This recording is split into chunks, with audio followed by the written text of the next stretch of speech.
హెచ్చరిక, దైవజనుని హెచ్చరిక. కొరింథీయులకు రాసిన మొదటి పత్రిక 9వ అధ్యాయం 16వ వచనం. నేను సువార్తను ప్రకటించుచున్నను, నాకు అతిశయ కారణం లేదు. సువార్తను ప్రకటించవలసిన భారము నా మీద మోపబడి ఉన్నది. వాళ్ళ సువార్తను మొయ్యాలి. మనం యేసయ్య నామాన్ని మొయ్యాలి. యేసయ్య రాజ్య భారాన్ని మొయ్యాలి. యేసయ్య సువార్త భారాన్ని మొయ్యాలి. యేసయ్య సువార్త భారం అంటే, యేసయ్య భారం అంటే ఇవాళ తండ్రి కుడి పార్శ్వమున కూర్చొని ఆయన విజ్ఞాపన చేస్తున్నాడు. యేసయ్య భారం మోయటం అంటే, సువార్త భారం మోయటం అంటే పెద్ద ప్రసంగం చేసి వెళ్ళిపోయి పడుకుని నిద్రపోతాం అనుకుంటున్నారు ఇవాళ చాలామంది. సువార్తను మోయటం అంటే సువార్త చెప్పి అందరితో ముగించుకోవటం కాదు. పునాది వేయాలి. ఇంటికంటే పునాది వేసి పడుకుని నిద్రపోతే ఇల్లు వచ్చొద్దా? అంటే పునాది వేయాలంటే పునాది వేసేసి పడుకున్నాడంట. ఇల్లు దానంతట వచ్చేస్తుందా? పునాది వేసినోడు ఏం చేయాలి? కట్టద్దు. ఎవరు? గవర్నమెంట్ వాళ్ళేమో సిమెంట్ ఇస్తే, పక్కింటి వాళ్ళేమో ఇసుకిస్తే, ఎదురింటి వాళ్ళేమో ఇటుకలు ఇస్తే నువ్వు కడతావా? మేస్త్రులు వచ్చి కడితే నువ్వు అల్లులు అంటావా? అది అనుకుంటున్నారు సేవ అంటే. సేవ అంటే అదే అనుకుంటారండి చాలామంది. అందరూ కానుకలు ఇచ్చేస్తుంటే పాస్టర్ గారు సేవ చేస్తున్నాడయ్యా, ఇందులో పెద్ద గొప్పే ఉందన్నాడు ఆయన. డబ్బులతో సేవ చేసేటట్టుంటే బోల్డ్ సేవలు చేసేవాళ్ళు ఉంటారు. మీరు కూడా చేయొచ్చు కదా మరి. అప్పుడు డబ్బులతో అట్ట చేస్తారండి సేవ. కన్నీరు లేకుండా, వేదన లేకుండా, భారం లేకుండా, బాధ్యత లేకుండా, విజ్ఞాపన లేకుండా సేవ చేయలేమో. సేవ అంటే చులకనైపోయింది ఈ రోజున మనుషులకి. సేవ అంటే బహిరంగ కనపడితే కనపడుతుంది కానీ స్టేజ్ దిగిన తర్వాత ఉన్న సేవ ఏంటి? కానీ 24 గంటలు ఏదో ఒక పని. ప్రతి క్షణం ప్రభుతో లింక్ అయి ఉండటమే దేవుని సేవ అండి. ప్రతి పని నాకు రాదు, నాకు చేత కాదు, నాకు శక్తి లేదు, నాకు బలము లేదు, నేను చెయ్యను అని చెప్పేవాడు దేవుడికి పనికిరాడండి. భారం మొయ్యవటం అంటే ఎత్తుకున్న భారాన్ని కింద దింపడానికి లేదండి.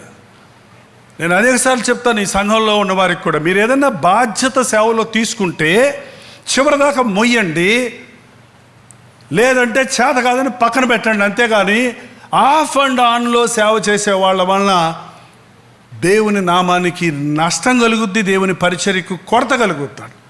సగం మనసుతో చేసే పనులు దేవునికి పనికిరావండి.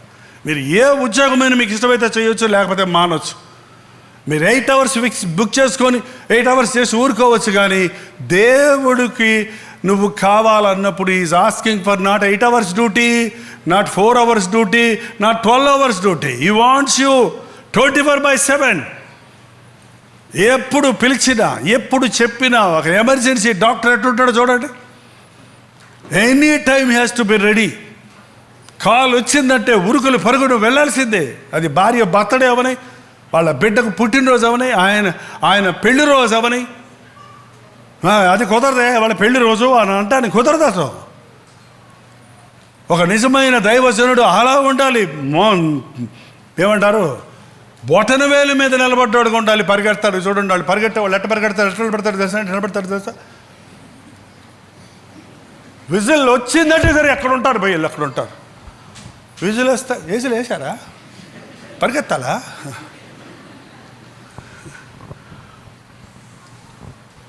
వెనుకున్న వాటిని మరిచి ముందున్న వాటి కొరకు వేగిరపడుతున్నాను. Anything put next, put God first, then God will use you and his name. ఆయన నామం నిన్ను ఆశీర్వదిస్తాడని నేను చెప్పనండి. దేవుడు పని చేస్తే ఆశీర్వదిస్తారు రండి అని నేను చెప్పను. దేవుడు పని చేస్తే కష్టాలు వస్తాయి, సులువు మొయ్యాలి, నిందలు అవ్వాలి, నిన్ను నువ్వు చిత్రహింస చేసుకోవాలి, నిన్ను చంపుకోవాలి. నువ్వు దేనికైనా సిద్ధపడాలి. పొట్టగాలినా సిద్ధంగా ఉండాలి, కళ్ళు ఎండినా సిద్ధంగా ఉండాలి. అఫ్కోర్స్ సంతోషం ఉంది, ఆనందం ఉంది, తృప్తి ఉంది. దానికి సిద్ధం, దీనికి కాదంటే కుదరదు. దేనికైనా నేను సిద్ధం అన్నవాడే ప్రభువుకు పనికి వస్తాడు. గాడిద చాకరీ చేసేవాళ్ళు కావాలి దేవుడికి. ఎవరు కావాలి? గాడిద చాకరీ చేయిస్తున్నాడయ్యా. మా ఆయన నన్ను ఇంట్లో అంటే చెప్తారు కొంతమంది స్త్రీలమ్మా, అలాంటి వాళ్ళే కావాలి. భర్త కోసమే గాడిద చాకరీ చేస్తే, విలువ పెట్టి కొనబడిన మనం, తన రక్తంలో విమోచించబడిన మనం, ఆయన కొరకు నేను దేనికైనా సిద్ధం అనలేమా? అందుకే రావటం లేదు కదా. అక్కర్లా. ప్రభువు నాకు కావాలనుకున్న వాళ్ళందరూ వచ్చుంటే ప్రభువు రాకడ ఎప్పుడో వచ్చేసి ఉండేదండి. ప్రభువు పిలిచిన పిలుపుకు లోబడిన వాళ్ళందరూ నిజంగా ప్రభువు అడుగు జాడల్లో పరిచర్య చేస్తుంటే ఇవాళ యేసు నామము ఎరగని వారు భూలోకంలో ఉండుండరు. ఎస్, నేను నమ్మిన వారిలో కొందరు నన్ను మోసం చేశారు, వెళతానని చెప్పి వెనక్కి తిరిగారు. ఇప్పుడు కూడా అడుగుతున్నాడు, మీరైనా, మీలో ఒకరైనా వెళ్తారా? నా ప్రేమను చెబుతారా? నా సువార్తను మోస్తారా? బుదిగంతముల వరకు నా సువార్తను అందించవలసిన భారం నా రాకడ తామసమవుతుండడానికి కారణం అదే. సకల జనులకు సువార్త ప్రకటించే వరకు ఆయన రాకడ తామసమవుతుంది. ప్రార్థన. పరిశుద్ధుడ, ప్రేమగల తండ్రి, ఒక్కసారి మా వైపు చూడు నాయన. ఎన్నో సంవత్సరాలుగా నీ మాటలు వింటున్నా. నీ బిడ్డలను చూడయ్యా. నువ్వు చెప్పేది మాకు అర్థం కాకపోయినా నువ్వు చెప్పినట్టు చేసే మనసు మాకు దయచేయ్యా. నువ్వు మమ్మల్ని కోరుకుంటున్నప్పుడు మేము సాకులు చెప్పకుండా, ఇదిగో నీ దాసుడను, ప్రభు చిత్తము చెప్పను జరుగును గాక అనగలుగుటకు సహాయం చేయయ్యా. ఇదేన సంఘములో నుండి దైవజనుల్ని లేపయ్యా. మా యవ్వనస్తులను ఒకసారి చూడయ్యా. వారిని నీ దగ్గర నుంచి పొంది లోకానికి అప్పచెప్పుకోక, నీవిచ్చిన బహుమానాన్ని మా ఇష్టం వచ్చినట్టు వాడుకోక, నీకు సమర్పించుకోవడానికి సహాయం చేయి. ఈరోజు ఎవరితో నువ్వు మాట్లాడావో, ఎవరి హృదయాన్ని స్పందించావో, వారు ఈరోజే నీ చేతుల్లోనికి రావడానికి, నీ కౌగిల్లో చేరడానికి, నిన్ను మోసేవారిగా, నీ సువార్తను మోసేవారిగా, నీ సకల జనులకు సువార్తను అందించేవారిగా మమ్మల్ని తీర్చిదిద్దుమో. ఈ సమయంలో నీ అభిషేకం మా మీద ఉంచి నడిపించమని క్రీస్తు నామములో అడుగుచున్నాను తండ్రి. ఆమేన్.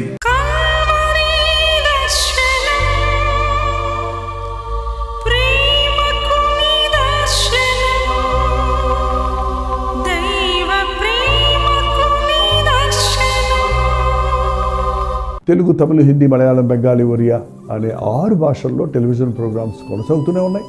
భారభరితమైన పరిచయంలో మీరు సహకరించాలని ఆశిస్తే, ప్రభువు మిమ్మల్ని ప్రేరేపిస్తే మీ విరాళాలు, కానుకలు డాక్టర్ జై ఫౌండేషన్స్ అనే ట్రస్ట్ నెంబర్కి మీరు పంపించవచ్చు. అవి నేరుగా టీవీ ఛానల్స్కి వెళ్తాయి. అందులో ఏది మేము మా సొంత పరిచయం కొరకు ముట్టుకోవటం లేదు, వేరే పరిచయం కొరకు ముట్టుకోవటం లేదు. టెలివిజన్ పరిచయలో ఇంకా సువార్త వినని వారికి అది అందించాలని ఆశతో ఒక 20 సంవత్సరాలుగా కొనసాగుతున్న పరిచయం కొరకు ప్రార్థించండి, మీ సహకారాన్ని అందించండి.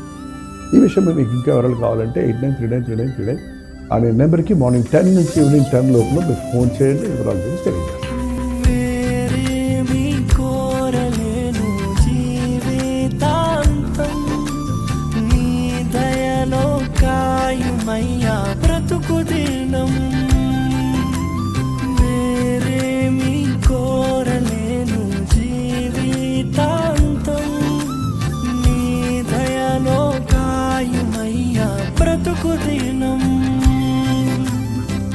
నీలాంటి దైవం